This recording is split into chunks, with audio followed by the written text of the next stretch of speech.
So our SQL Server installation is completed.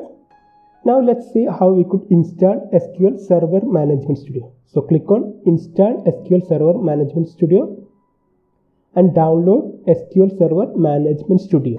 So I'm going to download latest version which is 18.5 and click on Save.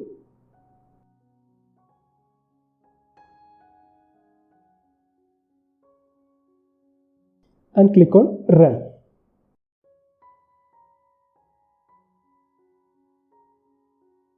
So the installation is very straightforward.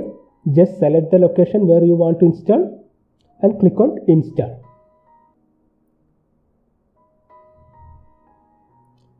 And this process also might take some time. So I am fast forwarding this part also. So this will take around 15 to 20 minutes.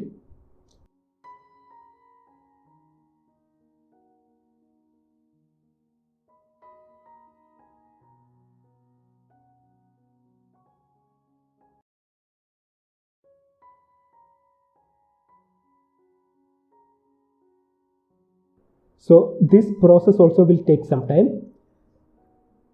An average you could expect around 15 to 20 minutes in order to install SQL Server Management Studio. And the process is very straightforward. You don't need to worry about anything. Simply click on Next. Now you need to restart your system in order to complete the installation.